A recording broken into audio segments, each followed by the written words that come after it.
Hello, I'm Aaron Bedard. I sing in Bane. We are here to tell you about the new record, Don't Wait Up. We're going to go through it track by track and tell you a little bit about each song.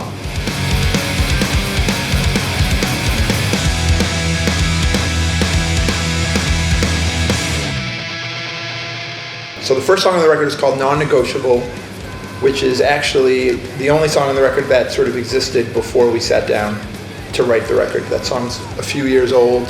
Lyrically, it's one of my favorite songs on the record. It hits so close to home for me of how I kind of carry myself through life. I wrote the lyrics about how money seems to mean less and less to me the older I get, the less I try to let it impact my life or be the form of stress or the measurement of success or all that stuff. It's pretty much about how much I could give a fuck less about money. It ended up being a much faster song than I originally wrote it. And the ending of the song, it's kind of like this fast punk song all the way through.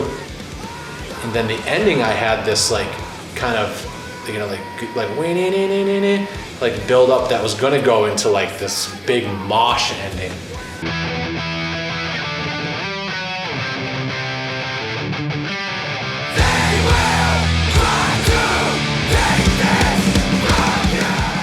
Second track on the record is called All the Way Through, and it has a very lengthy musical intro that this guy wrote. I'd actually love to know where your head was at when you wrote that. All the Way Through, I guess, we wrote that maybe halfway through the writing process. This record was the most collectively written record that we've done. This guy here actually wrote the that's end right. And then part, the end little. I don't play any instruments, so I don't get to contribute the music very much. Anything that I'm going to contribute is always just like da-dan, like I'll just hum the riff. But it's again with it all coming together real easy too, because it's something that we all enjoy in this in the style of music that we play and listen to. This song, we hit a wall at the end. We had the fast parts. The intro was strong, but we needed something dynamic at the end. We had to practice, and we were fucking around with different parts. And I heard this riff in my head. I don't know where it came from. It just was in my head, and it happens a lot. I can just sort of naturally hear maybe what would happen next. And I always wish that I had more musical talent at those times.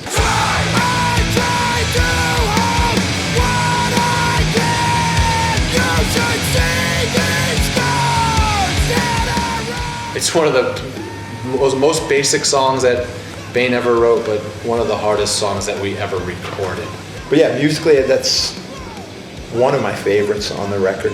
I think it just shows really the whole emotion and mindset for the record in a whole of where we were and what we were, how we were translating our feelings into writing this record. And this was going to be a collaboration song that, when I originally talked to Bedard about it, wasn't even going to have anybody in Bane on the track at all. We were done. The record was done. There was no reason for us to be going back to the studio, and still some of the vocals from the guests weren't done. Like, this song literally was written and constructed throughout the entire time that we were in the studio. Yeah.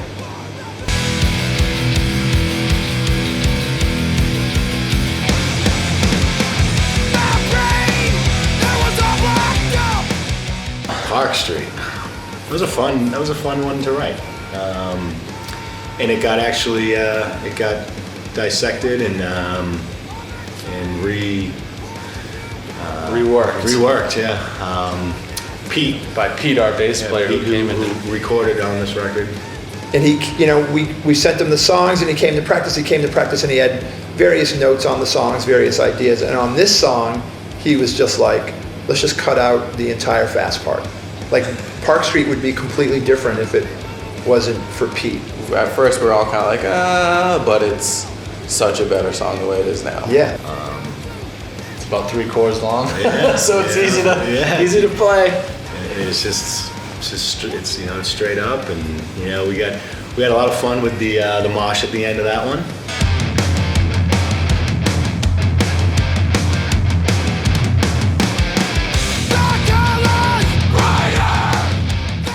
What awaits us now? is a Aaron Dahlbeck creation. Every LP we've ever written, we've had what is called the short song. They're all just little rippers that sort of have a big payoff part at the end. Short song, short explanation. Next.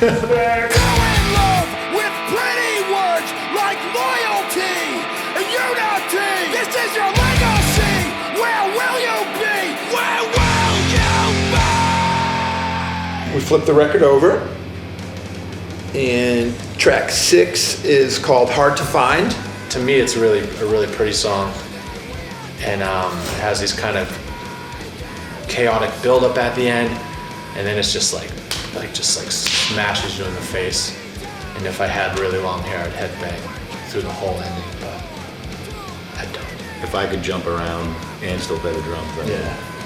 The song is just very much about that, about how easy it is for you to tell somebody, I'm your friend, I'm your brother, I'll be there for you. If you ever need anything, you call me. Those are very easy things to say, but it's a little harder when you actually get the call, you know, or when there's actually that moment where you need to go through something uncomfortable or frightening, or, you know, that, you know, isn't your first choice of something to do.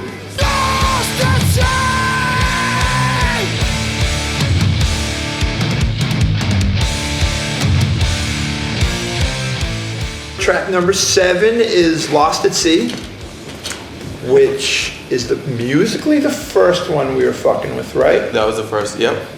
So groovy, yeah, so groovy. And I loved it. Like the main verse riff, I seriously just woke up one morning and had the riff in my head. So cool. And then I have this, it's probably a really terrible concept to have, but whenever I write something, I'm always kind of like, all right, if I remember it, it's good enough for a song. So this one we knew that there was good stuff going on there, but that we didn't quite know how to finish it, or we didn't quite know how to do the middle.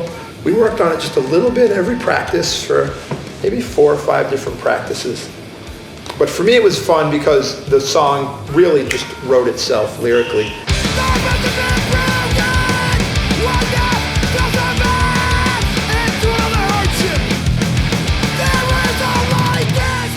It's just very traditional hardcore songs, very much just about how I still feel that fire burning inside me, and, you know, still a lot of the things that made me fall in love with the scene and the message and the feeling that you get being a part of it all is still there, even though maybe we've gotten older and some of our priorities have changed a little bit, but sort of the core values and that core feeling like I just want to fucking stand up and take on the world still exists. Post Hoc was really hard to write because the beginning is so insanely stupid. It doesn't make any sense. There's no count to it. There's no rhyme or reason to the hits of like when we're hitting stuff.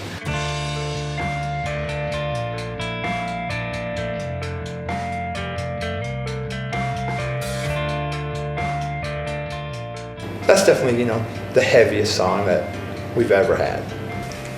That song actually started months and months ago. This wasn't just a fresh song that came into writing process for this record. It's the most personal song that I've ever written. It's the hardest song that I've ever had to write. It deals with me being sexually abused by a family member from a very young age up until my early teens. And it's something that I just flat out never talk about. A lot of that song is just one take. He just went in and did it, and it was so emotional, you know. And then reading the lyrics along with that song, it hit me so hard.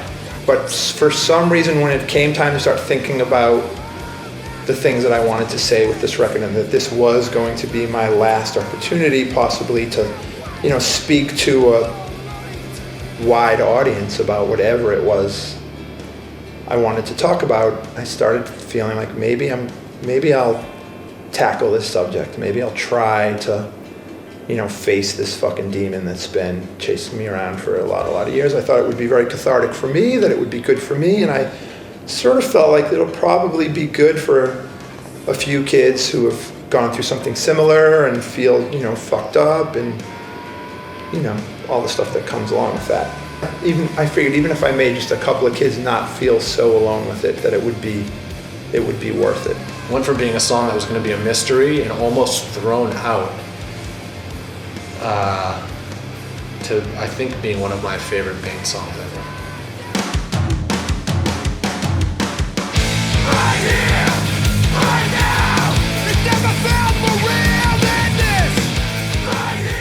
The final song, which is called Final Backward Glance, that was the working title for the record for a long time.